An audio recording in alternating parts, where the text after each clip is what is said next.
Snow begins to dust the Hampshire countryside, transforming the grounds of a certain English castle into something from a Victorian Christmas card.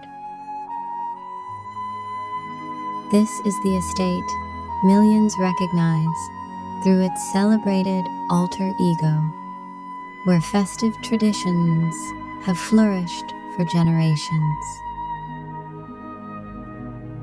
Through frost-etched windows that have witnessed centuries of celebration, warm candlelight spills onto pristine lawns, promising the enchantment that awaits within these storied walls.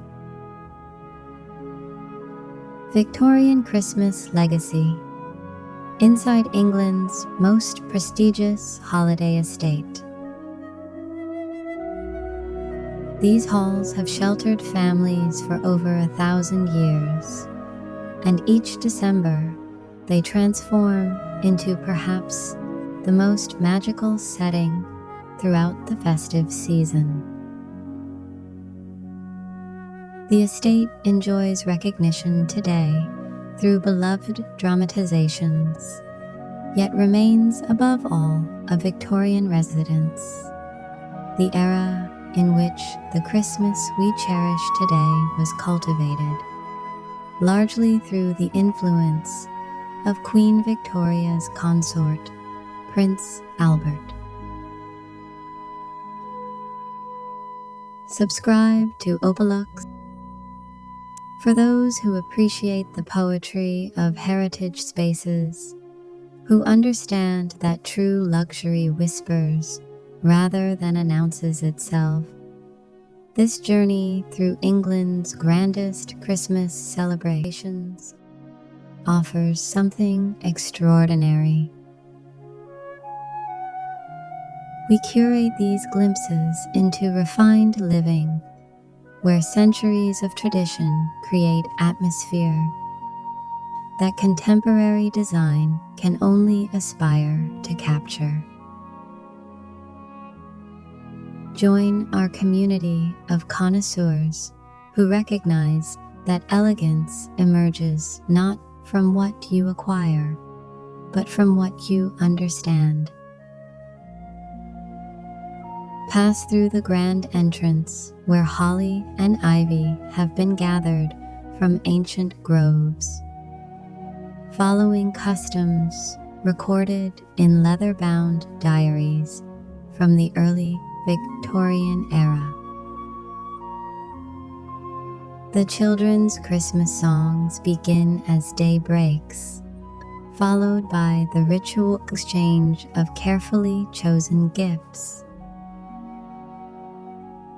These traditions mirror those Victorian celebrations where family and household together created something remarkable.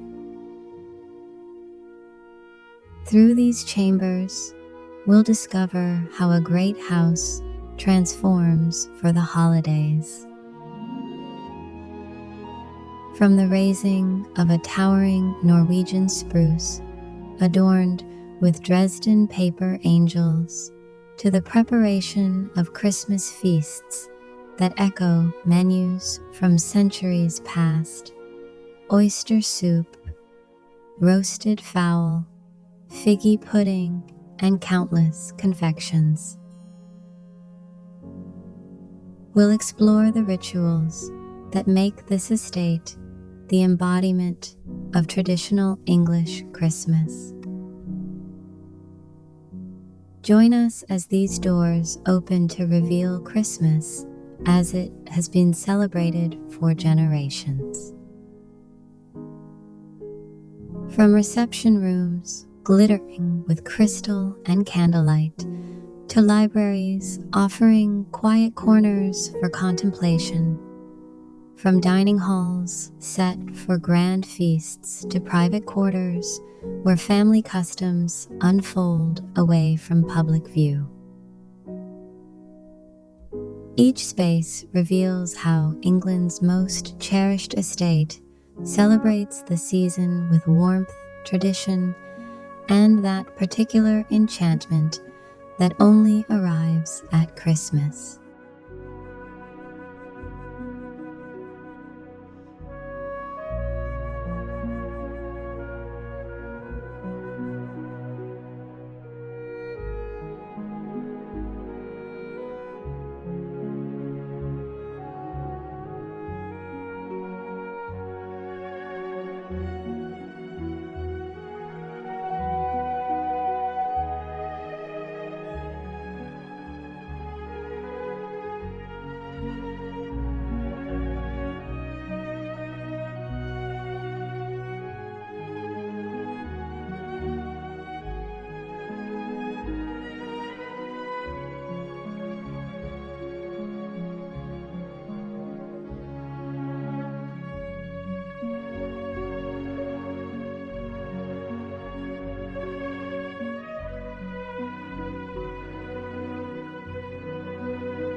Grand Hall Grandeur, Victorian Christmas artistry and noble traditions.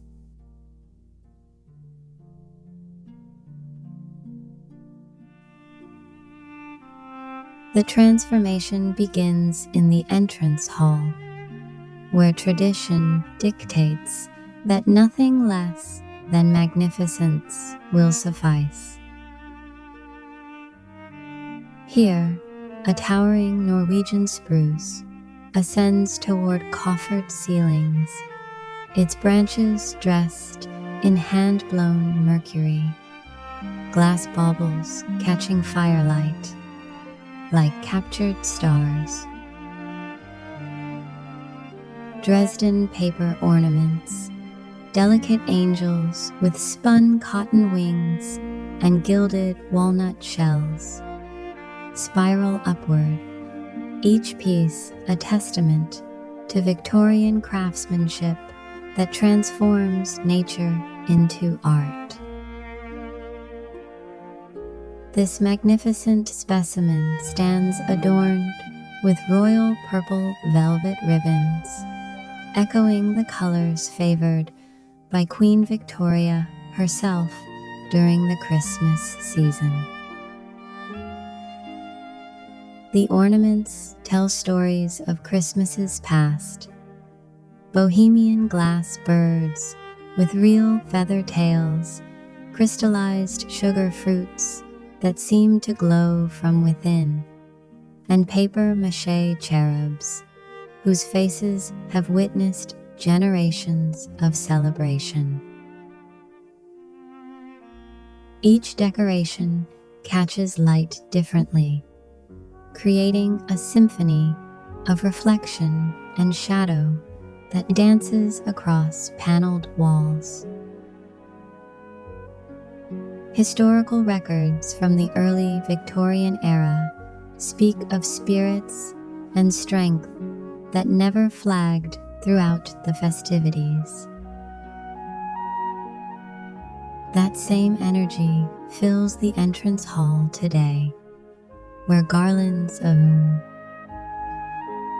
fresh pine interwoven with gold silk ribbons cascade along the grand staircase. The banisters, wrapped in holly branches heavy with scarlet berries, create a living pathway that guides visitors upward. Mistletoe, gathered from the estate's ancient apple orchards, hangs in crystal holders above doorways, its pearl-white berries catching candlelight. The medieval heritage influences these preparations profoundly. Before the current family's tenure, bishops presided over these halls for 800 years. That ecclesiastical history echoes through Christmas preparations, where gilded coronet designs appear subtly in the decorative wreaths, and royal purple accents honor both religious and monarchical traditions. The entrance hall becomes a testament to accumulated custom, where each generation has added touches while preserving what came before.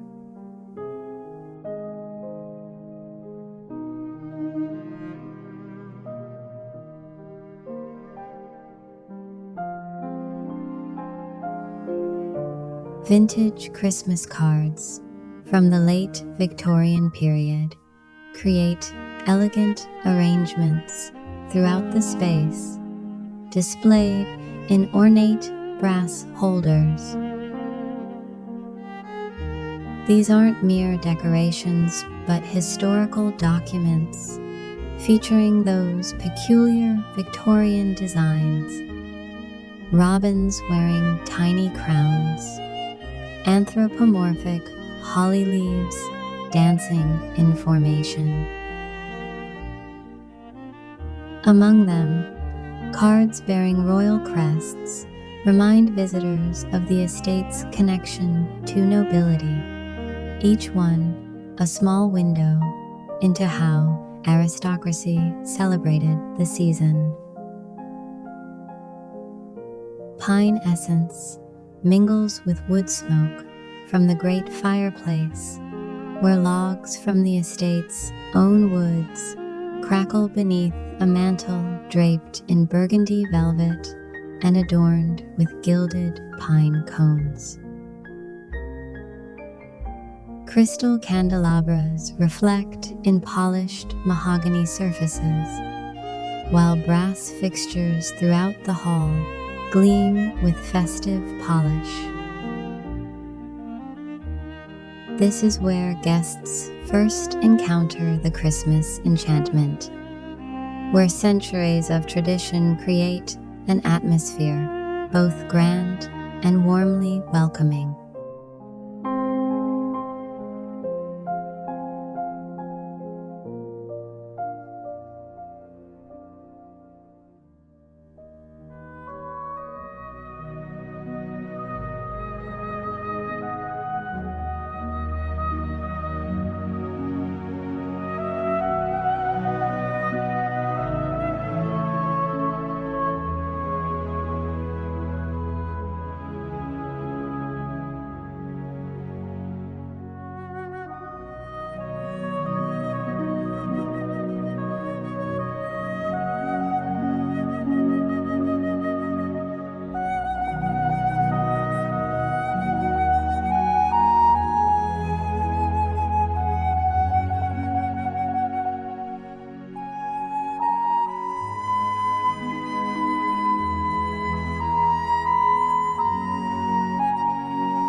Drawing room elegance, where Victorian society celebrated Christmas. Beyond oak-paneled doors, the drawing rooms bloom with Christmas splendor worthy of Victoria herself. These reception spaces reveal their truest character during the festive season, where jewel-toned glass ornaments contrast against cream silk wall coverings. Crystal chandeliers, dressed with small glass icicles and tiny silver bells, cast prismatic light across surfaces layered with texture, brocade cushions in royal purple, forest green velvet drapes tied back with golden cords, and tartan wool throws casually arranged on sofas, upholstered in rich burgundy damask. The saloon, that magnificent heart of the residence, showcases the most treasured Christmas elements. Here, antique German glass ornaments, delicate peacocks with spun glass tails, silver-leafed pine cones, and cobalt blue spheres with golden stars create a different narrative from the entrance hall's traditional display. Paper decorations from the Edwardian period, featuring intricate die-cut designs of angels and snowflakes, flutter gently in the warmth from the fireplace. The space channels its medieval heritage through subtle crown motifs worked into the evergreen arrangements, acknowledging centuries when bishops presided over Christmas celebrations. Diary entries from the Victorian era speak of unusually happy Christmases, where family members felt stronger than they had for considerable time. That spirit permeates these spaces through contrasts, where the entrance hall emphasized vertical grandeur. Here, horizontal arrangements of greenery run along picture rails and mantels. Swags of ivy intertwined with cream roses and gold-dusted magnolia leaves create softer lines than the bold holly arrangements elsewhere. Silver-framed mirrors multiply the candlelight, creating infinite reflections of Christmas warmth. The tradition of Christmas cards finds particular expression through royal connections. Cards bearing the insignia of various noble houses are displayed in glass-topped tables, while contemporary cards featuring reproductions of royal Christmas portraits lean against antique books bound in leather and gold. These aren't mere ornaments, but connections to a wider aristocratic circle, each one representing relationships maintained through generations of Christmas greetings. In intimate corners, smaller Christmas trees, perhaps 4 feet tall, stand on console tables, decorated entirely in silver and crystal to contrast with the multicolored grandeur elsewhere. Writing desks hold ivory paper and fountain pens for Christmas correspondence, their surfaces adorned with small arrangements of white orchids and silver-painted pine branches. The mixture of public grandeur and personal touches makes these spaces special, rooms where state occasions and family gatherings merge seamlessly.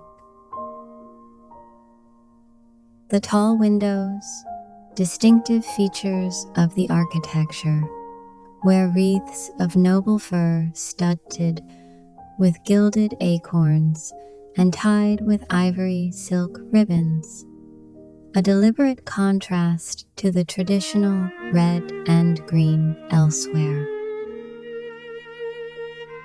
Window seats covered in gold brocade cushions invite quiet contemplation of the winter landscape, while brass candlesticks on sills create warm pools of light that beckon from across snowy grounds.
State dining splendor, Victorian Christmas banquets, and royal service.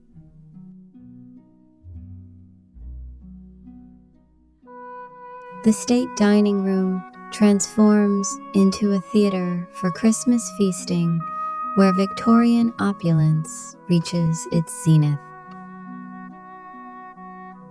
Unlike the warm golds and greens dominating other spaces, here deep burgundy and silver create dramatic sophistication. The long mahogany table, polished until it mirrors the elaborate centerpiece above, stretches beneath portraits of ancestors wearing ceremonial robes and royal orders.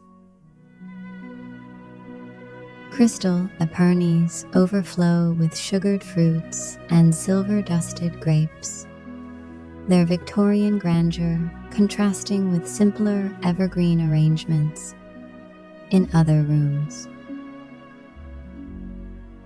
Contemporary Christmas meals honor Victorian traditions through carefully curated contrasts. Where other spaces emphasize natural materials, here manufactured luxury prevails. Spode china with royal coat of arms, Waterford crystal decanters, and Georgian silver serving pieces bearing noble crests. Each place setting features individual silver Christmas tree ornaments as place card holders, tiny coronets worked into their design. The Christmas crackers, specially commissioned in royal purple and gold paper, contain not mere trinkets, but small silver charms and handwritten mottos on parchment. The table itself becomes an artwork through deliberate opposition to casual comfort elsewhere. Crisp white damask cloths bear subtle woven patterns of crowns and holly, visible only when candlelight strikes at certain angles. Between elaborate candelabras, low arrangements of white roses, silver-painted pine branches, and deep purple orchids create rivers of sophisticated color, a marked departure from the traditional red berries and green garlands found throughout the castle. The sideboard displays Christmas puddings on ornate Victorian stands, their dark richness contrasting with delicate white marzipan decorations shaped like miniature crowns and scepters. Nesselrode puddings, molded in copper forms, bear crystallized violets on top, while traditional mince pies are presented on tiered silver stands that once graced royal banquets. Each dessert becomes part of the theatrical experience, their presentation as important as their heritage recipes. But the most striking contrast lies in the formal rigidity of arrangement versus the flowing organic decorations elsewhere. Here, symmetry rules absolutely. Matching arrangements flank the fireplace, where a mirror in an ornate gold frame reflects the entire room, doubling its grandeur. Purple velvet ribbons cascade from the chandelier in precise geometric patterns, while the mantle decoration features a perfectly balanced arrangement of silver candlesticks, white amaryllis, and gilded pine cones arranged with mathematical precision. The room speaks to Christmas as state occasion rather than family gathering, yet warmth emerges through details. Handwritten menu cards in copperplate script, individual silver bells at each place for toasting, and windowsills lined with pomanders studded with cloves in heraldic patterns. These personal touches soften the formal grandeur, creating space where ceremony and celebration intertwine.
Tablescape mastery, Victorian Christmas presentation, and fine details.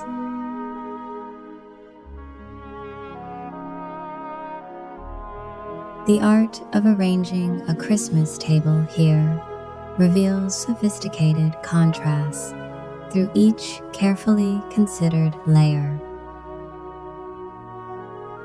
Where the dining room emphasized formal symmetry, individual place settings introduce playful asymmetry through their details. Royal Worcester plates, painted with different winter birds, each guest receiving a unique design, rest atop gold chargers bearing subtle crown engravings. The juxtaposition of uniform formality and individual distinction creates visual tension that energizes the table. Christmas crackers deserve particular attention, for unlike the purple and gold versions in the state dining room, here they alternate between deep forest green with golden stags and rich burgundy with silver holly patterns. Inside, alongside obligatory paper crowns in metallic foils, lie quotations from Victorian poets written on aged parchment, tiny brass bells, and miniature ornaments of blown glass. The ritual of pulling crackers transforms from mere tradition into orchestrated theater, where crossed arms create momentary connection before the satisfying pop release treasures within. The china selected tells its own story of contrasts. Delicate Coalport pieces featuring hand-painted Christmas roses sit alongside robust Victorian serving dishes adorned with raised holly patterns. Crystal variations create additional layers. Trumpet-shaped champagne flutes from the Edwardian era stand beside heavy cut glass water goblets from Victoria's reign. Each piece of silver bears different hallmarks and crests, creating a genealogy of celebration across generations. Napkins present another study in thoughtful opposition. Where formal dinners demand crisp white damask, here rich green linen alternates with deep red, each folded into different shapes: bishops' mitres, roses, fans, and secured with different ornaments. Some hold sprigs of rosemary tied with gold thread. Others feature tiny silver sleigh bells on burgundy ribbons. And still others showcase single Dresden paper angels nestled in the folds. Because between place settings, the decorative landscape shifts constantly.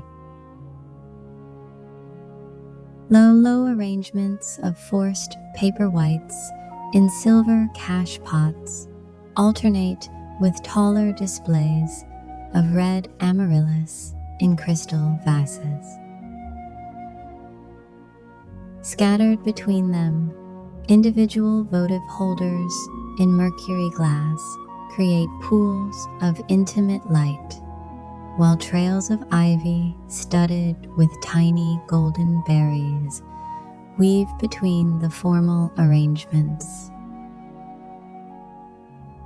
The controlled chaos contrasts beautifully with the rigid precision found elsewhere. Place cards themselves become miniature artworks, some penned in gold ink on deep green cardstock with tiny painted holly corners, others featuring delicate watercolor robins perched on snowy branches. Each bears a tiny crown symbol, subtle reminder of the estate's royal connections. The deliberate mixing of artistic styles prevents any sense of manufactured uniformity while maintaining cohesive elegance.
Private chambers, personal Victorian Christmas family heritage.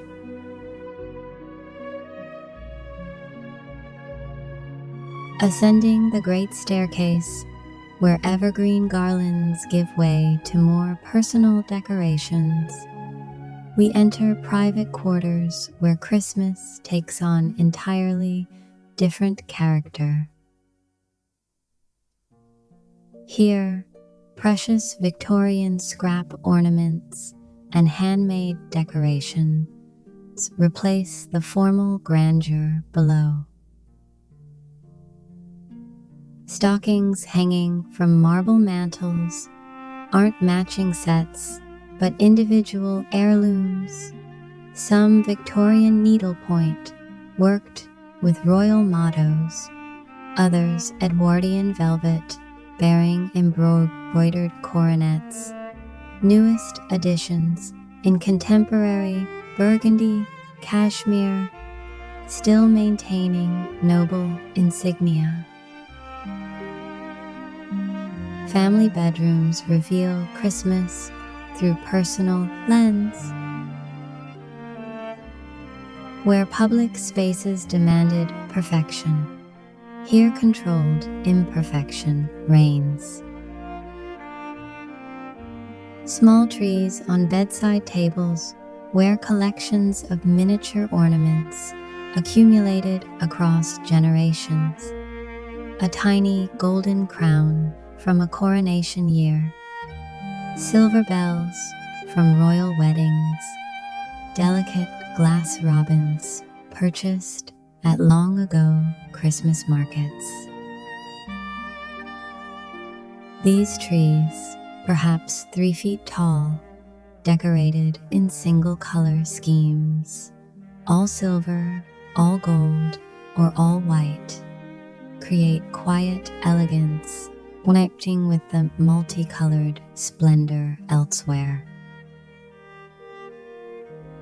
The tradition of gift-giving shifted from New Year to Christmas during Victoria's reign, finds most personal expression through wrapping itself.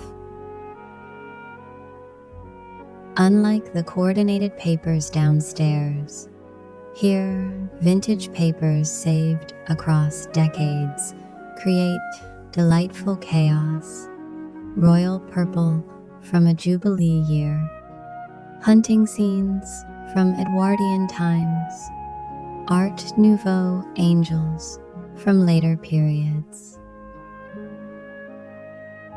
Each package tied differently, some with ancient gold cords, others with modern ribbons, many with real holly sprigs and tiny brass bells attached. Family sitting rooms become repositories of Christmas memory. Advent calendars from different eras hang together.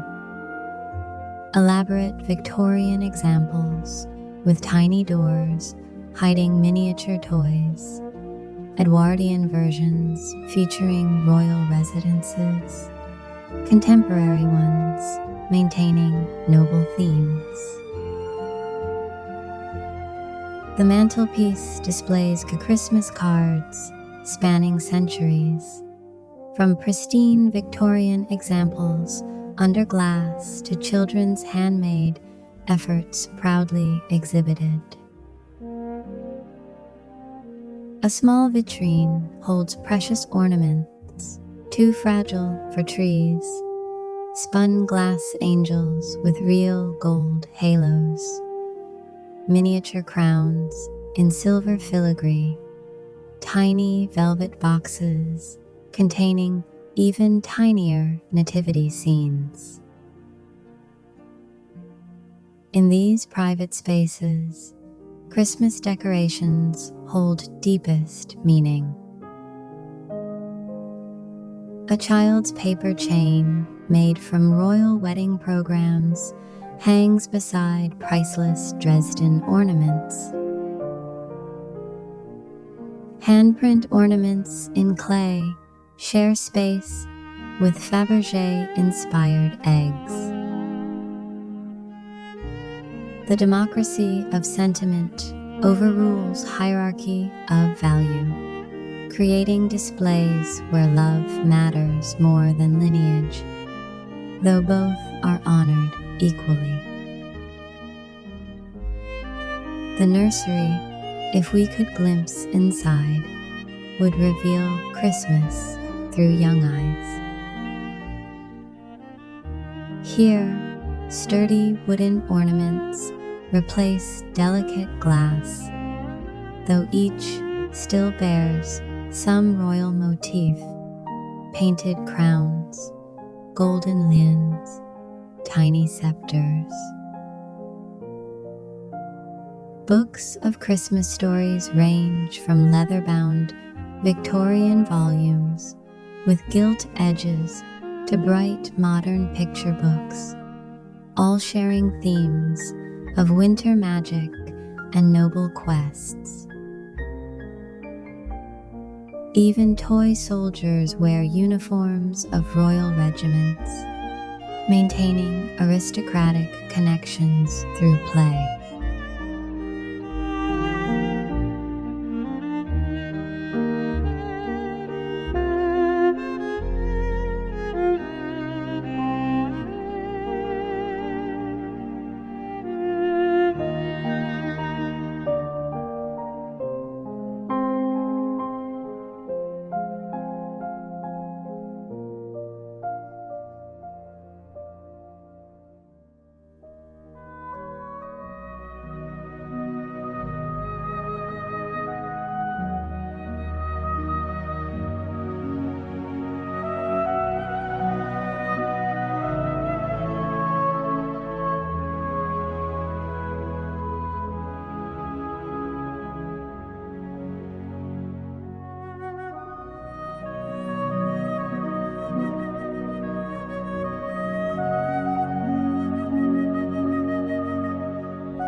Estate Grounds Majesty, Victorian Christmas Gardens and Winter Wonderland.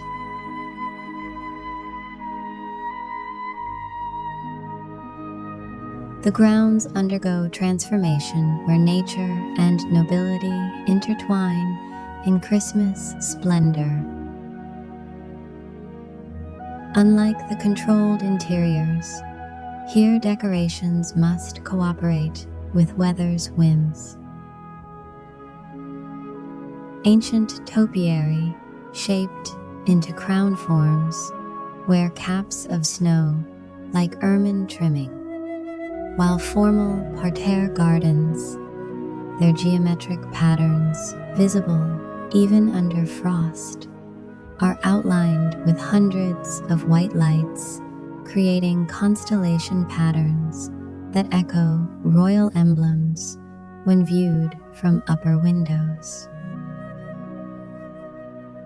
The tradition of gathering Christmas greenery becomes ritual procession through grounds.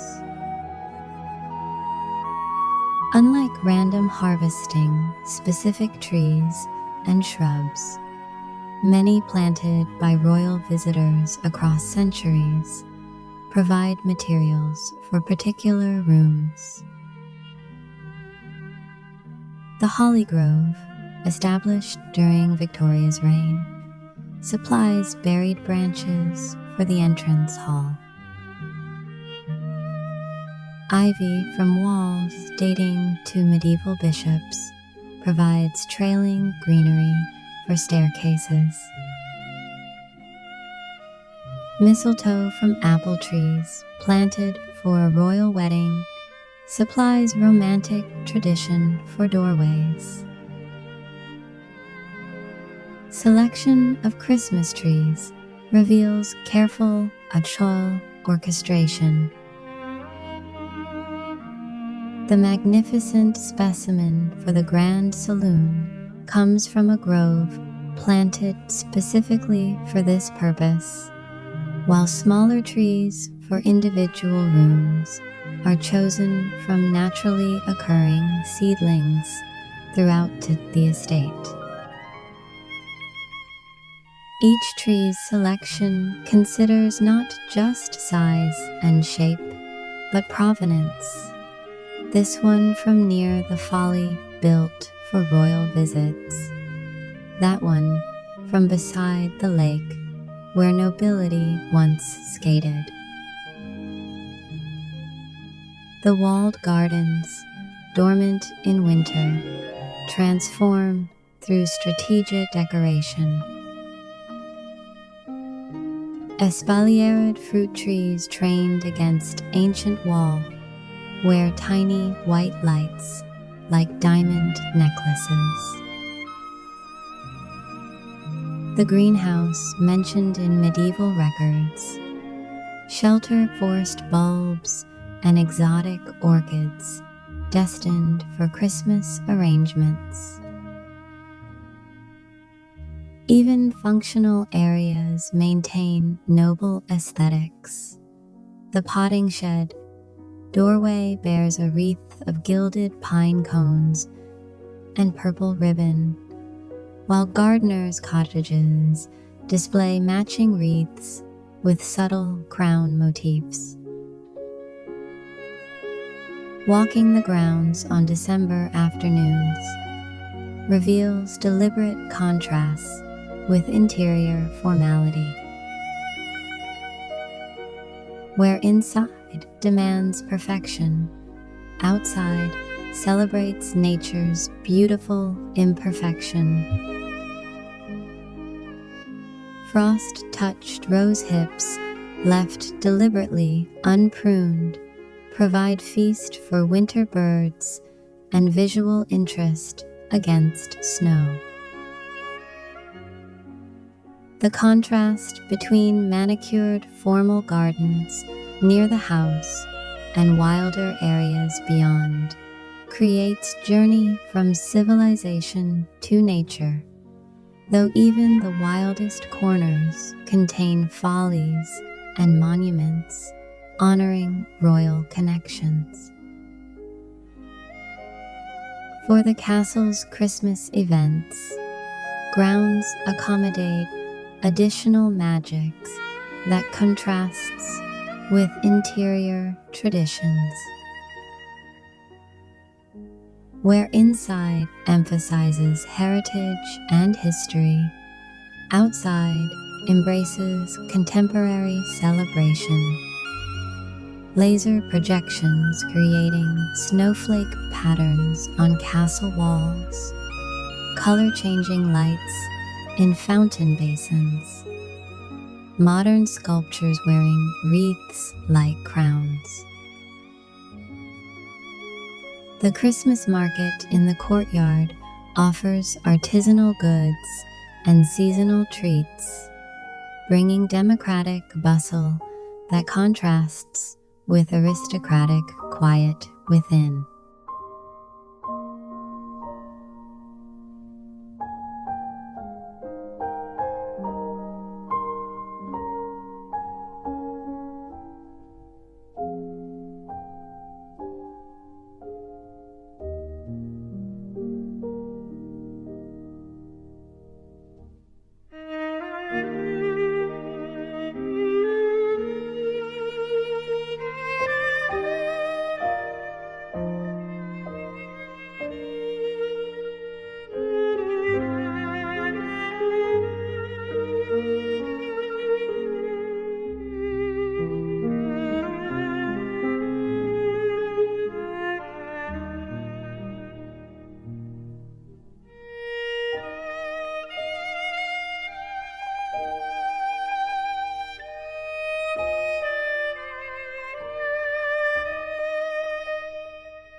Victorian Christmas sophistication, timeless estate, holiday refinement.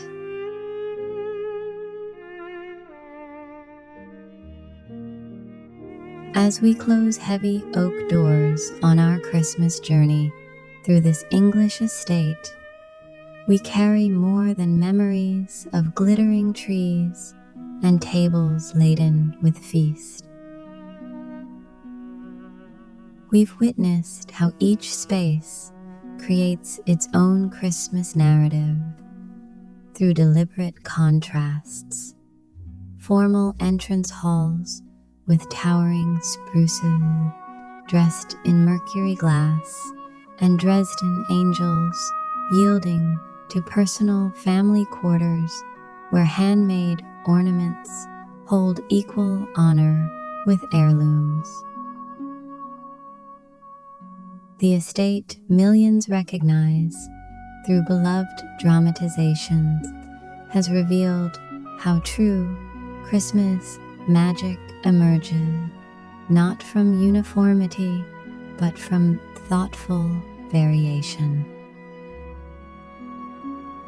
This English country house Christmas, with its roots in Victorian splendor and branches reaching to where a contemporary celebration, comes from accumulated wisdom of generations who understood that contrast creates richness.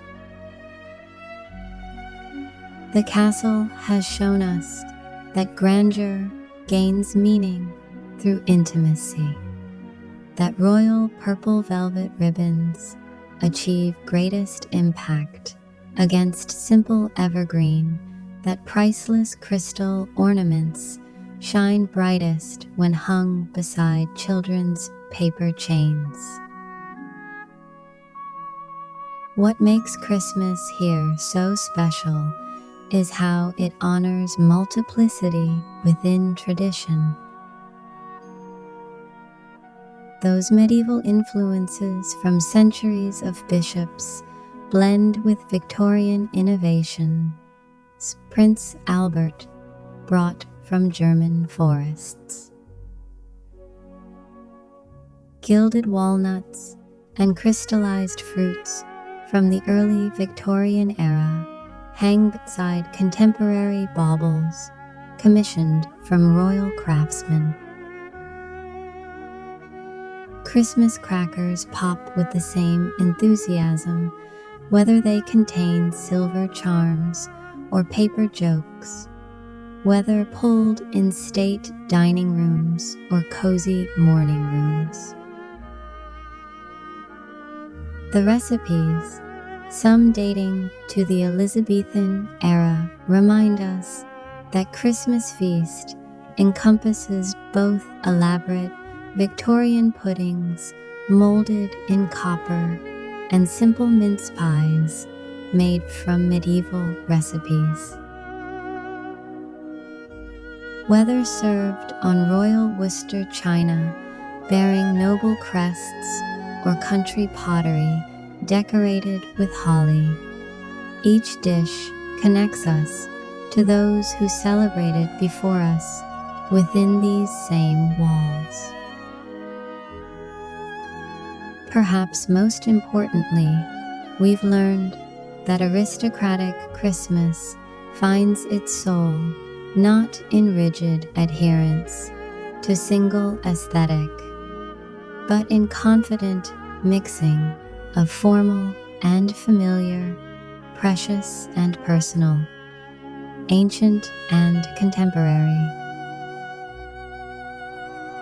The essence of an estate Christmas, careful curation rather than casual accumulation, meaningful placement rather than random decoration, purposeful contrast rather than monotonous matching, can be created anywhere.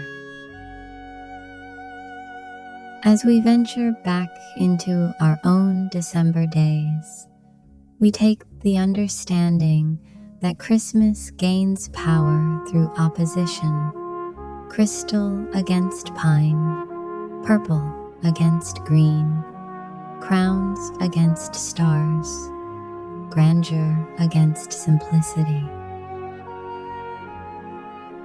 The revelation lies not in choosing between royal splendor and family warmth, but in weaving them together as this estate has done for centuries.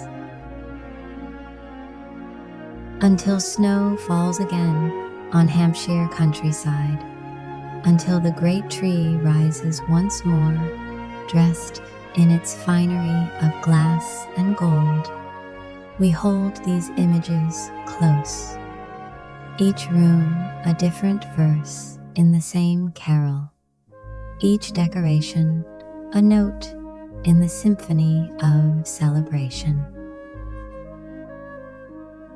For ultimately, that's the true gift of an estate Christmas. The reminder that magic emerges not from perfection but from thoughtful composition, where every contrast serves to illuminate the whole, creating harmony from deliberate, beautiful difference.